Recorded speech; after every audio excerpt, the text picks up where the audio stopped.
बिस्मिल्लाहिर्रहमानिर्रहीम। आज हम अपनी नई सीरीज़ शुरू करने जा रहे हैं इंजीनियरिंग जियोलॉजी की। और इसमें हम फर्स्ट चैप्टर अपना, चूँकि जियोलॉजी अर्थ के रिलेटेड होती है, तो first chapter introduction to earth है। उसमें हम सबसे पहले पढ़ेंगे कि हमारा अर्थ प्लैनेट सिस्टम यानी सोलर सिस्टम कैसे वजूद में आया, और जियोलॉजी की ज़रूरत क्या है, जियोलॉजी के यूजेस क्या हैं, इसके बारे में पढ़ेंगे। और उसके बाद हम इंटीरियर एंड एक्सटीरियर के बारे में पढ़ेंगे इस वीडियो में। बिस्मिल्लाहिर्रहमानिर्रहीम, स्टार्ट करते हैं। आपको पता ही है हमारा जो सोलर सिस्टम है वो, उसमें सन जो है वो मेन बॉडी है, और उसके इर्द गिर्द जो है हमारे बाकी प्लैनेट्स मूव करते हैं। इसमें ये मरकरी, वीनस, अर्थ, मार्स, जुपिटर्स और इस तरह से ये सारे नाम हैं जो प्लैनेट्स के उन्होंने दिए हुए हैं साइंटिस्ट ने। सबसे मेन बात जो हमें इसमें नई ऐड या जानने को मिलेगी वो ये है कि 99.85% मैस जो है वो सोलर सिस्टम का सन में है, यानी वो इतना बड़ा है या उसका मैस इतना ज़्यादा है। बाकी जो 0.1% बचता है वो बाकी प्लैनेट्स में है। ये कुछ थ्योरीज हैं कि अर्थ कैसे वजूद में आई थी। नेबुलर हाइपोथेसिस के क्लाउड ऑफ हॉट गैसेस था जो सन के गिर्द रिवॉल्व कर रहा था, और आहिस्ता आहिस्ता वो ठंडा होके हमारे प्लैनेट्स पर गए।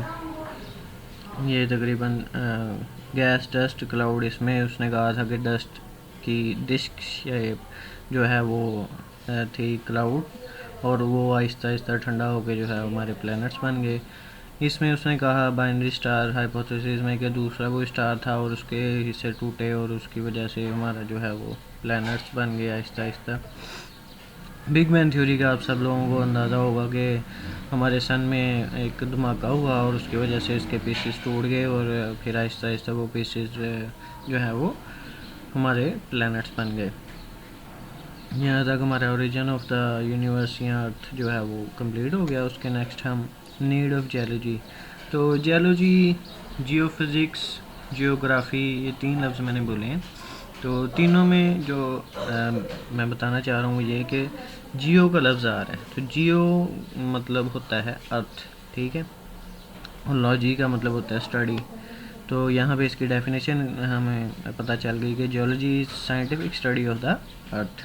अब हम ये क्यों पढ़ते हैं, मतलब जियोलॉजी क्यों पढ़ रहे हैं, तो उसकी रीजंस नीचे बताई हुई हैं कि एनर्जी रिसोर्सेज जितने भी हैं, रॉ मटेरियल्स जितने भी हैं हमारे सर्वाइवल के लिए, वो सारे हम अर्थ से गेन करते हैं। आप ज़रा गौर करें, अपने इर्द गिर्द जितनी भी चीज़ें बनी हुई हैं वो सारी हम अर्थ से निकालते हैं। उसके बाद जो जितने ऑब्जेक्ट मैन्युफैक्चर होते हैं उसके रिसोर्सेज सारे जो है वो अर्थ से आते हैं। और नीचे थर्ड पॉइंट जो है उसमें metal, sources of energy, James, जवाहरात वगैरह, ये सारी चीज़ें भी हम अर्थ से ही निकालते हैं। और अगर बात करें हम सिविल इंजीनियरिंग की, तो उसमें सैंड, ग्रेवल और ये सारे रॉ मटेरियल जो हैं वो भी हम अर्थ से ही एक्सट्रैक्ट करते हैं और यूज़ करते हैं। तो इसलिए इसकी स्टडी हमारे लिए इम्पोर्टेंट है। अब हम पढ़ेंगे क्या इसमें, ये कुछ टॉपिक्स यहाँ पे लिखे गए हैं। Interior of earth and exterior of earth, ये तो हम आज ही डिस्कस कर लेंगे इसी वीडियो में। Process by which rocks has been formed, कैसे रॉक्स कैसे बनी, ठीक है। तो sedimentary rocks, metamorphic rocks, igneous rocks, ये सारे अलग अलग चैप्टर्स हैं। ये भी मैं इनके ऊपर इंशाल्लाह वीडियो बनाऊँगा। The Earth is not a static body; it changes constantly at the surface and deeper level. Deeper level पे जो बात है ना, वो टेक्टोनिक फोर्सेस आती हैं, टेक्टोनिक प्लेट्स उसकी वजह से मूव करती हैं, और अर्थक्वेक्स वगैरह या इस तरह की चीज़ें आती हैं। ये सारी जो है वो हमारे काउंट होती हैं, और इनकी हम फर्दर स्टडी करेंगे। इसके ऊपर भी अलग टॉपिक्स हैं, ठीक है। उसके बाद हमारा एक्सटीरियर ऑफ द अर्थ आ गया, ठीक है, यानी surface of the earth.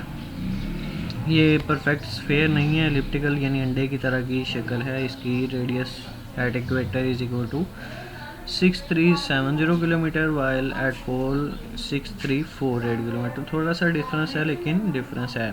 The surface area of earth is 510 into 10⁻², 6 kilometre square, और इसमें 35% लैंड एरिया है और 65% ओशन एरिया है।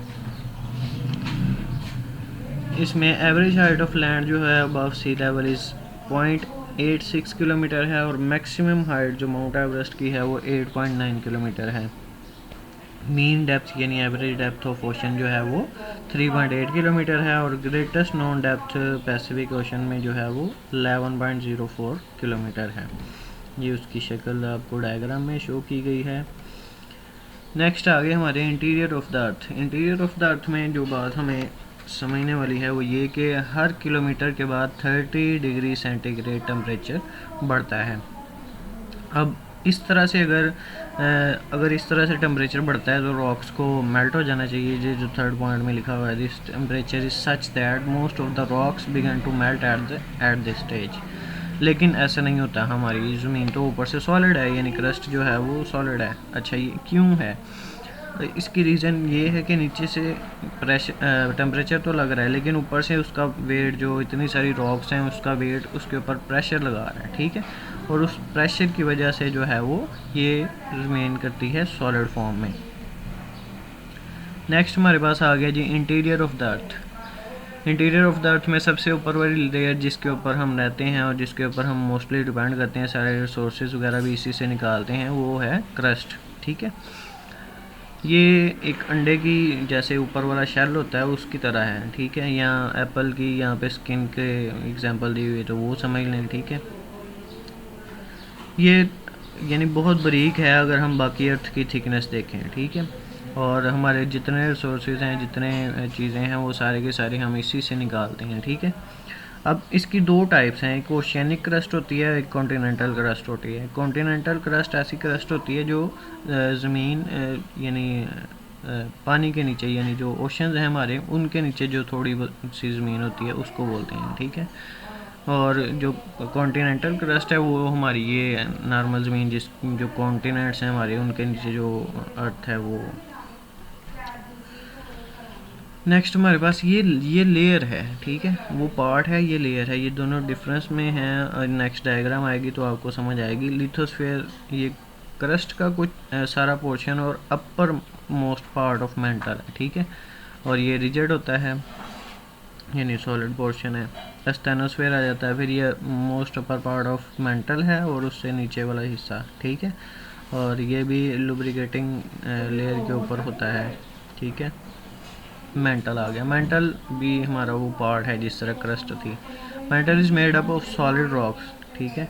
और ये हम आपको डायग्राम में दिखाएंगे तो ज़्यादा अच्छा समझ आ जाएगा। नीचे हमारे पास आ गया जी कोर। कोर के नेक्स्ट दो पार्ट्स हैं, ठीक है।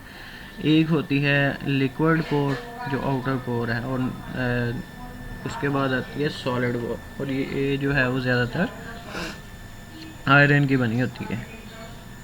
अब ये डायग्राम देखें ज़रा, इसमें ये देखें क्रस्ट, ठीक है, और क्रस्ट और upper most part of mantle मिल के हमारे पास लिथोस्फीयर बन गया। उसके नीचे स्टेनोस्फीयर है, ठीक है, ये मेंटल का कुछ अपर मोस्ट पार्ट है। उसके बाद मीजोस्फीयर है यानी मेंटल बाकी का। उसके बाद हमारे पास आता है आउटर कोर जो कि लिक्विड है, और इनर कोर जो कि सॉलिड है, और ये सारा जो है वो तकरीबन आयरन है मेनली। अब ये लिथोस्फीयर का हिस्सा जो है उसने उसको वाज़िया किया हुआ है कि इसमें कॉन्टिनेंटल क्रस्ट ये देख सकते हैं आपके जो सॉलिड पोर्शन ज़मीन का है वो, और ये ओशियनिक क्रस्ट जो पानी है ऊपर उसके नीचे ज़मीन है, ठीक है। इस तरह से ये सारी डायग्राम आपको ज़्यादा अच्छे से एक्सप्लेन कर सकती है। नेक्स्ट हमारी आखिरी स्लाइड आ गई। लिथोस्फीयर की कंपोजिशन यानी कंपोजिशन ऑफ अर्थ क्या है। तो इसमें ज़्यादातर जो है वो क्रस्ट में तो तकरीबन सारी चीज़ें आती हैं ना जो हम एक्सट्रैक्ट करते हैं, जितने मिनरल्स, जितने मेटल्स, जितनी चीज़ें हम जानते हैं वो सारी की सारी क्रस्ट से मिलती हैं। उसके बाद ये स्टेनोस्फीयर जो है वो वेरी वीक और डक्टाइल लेयर है मेंटल की, ठीक है, लिथोस्फीयर के नीचे। और ये मोशन प्रोवाइड करती है, ये जो टेक्टोनिक प्लेट्स मूव करती हैं और ये सारी वो इसके ऊपर मूव करती हैं।